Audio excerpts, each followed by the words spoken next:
Ce qui s'est passé hier soir, ce n'est que la suite logique d'une longue série d'agressions qu'a connu le peuple vénézuélien depuis le début de la révolution bolivarienne, en 1999. Aujourd'hui, les États-Unis l'ont affirmé eux-mêmes dans leur nouveau document stratégique, les États-Unis sont en déclin. Aujourd'hui, ils décident de mettre en place un nouveau plan stratégique. Il s'agit de récupérer le leadership mondial. Ils le disent très clairement. Ils veulent être le premier pays du monde dans l'hydrocarbure, dans les technologies, au niveau idéologique.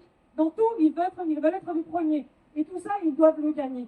Et ils doivent le gagner comment? En cassant aujourd'hui toutes les initiatives alternatives à l'ordre mondial actuel, c'est-à-dire à la domination d'une minorité de pays impérialistes. Et ça passe par la guerre.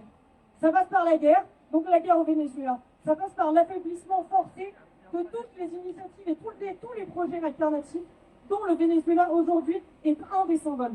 Un des symboles pourquoi? Parce que le Venezuela est un pays pétrolier qui a décidé d'acquérir sa souveraineté pour augmenter le bien-être de sa propre population et non pas pour vendre l'ensemble de ses ressources naturelles pour enrichir une minorité de multinationales. Le Venezuela a décidé de mettre en place un nouveau modèle de fonctionnement, un nouveau modèle de démocratie protagoniste avec l'Estado communal. Tout ça, il fallait le casser. Notre responsabilité, c'est d'être solidaire. Et pas solidaire de manière humanitaire pour dire que les gens ne doivent pas être tués dans l'ensemble de la planète. Solidaire comme finalement sont solidaires les 5 mois d'une voix. Parce que l'intérêt du peuple vénézuélien aujourd'hui, c'est notre intérêt à nous. Parce que les attaques que subit aujourd'hui le peuple vénézuélien, c'est les attaques que nous subissons nous aussi, également d'une manière autre.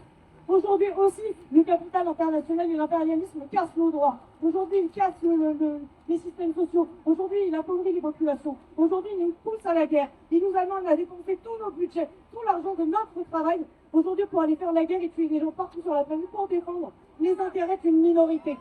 Donc aujourd'hui, nous devons être solidaires.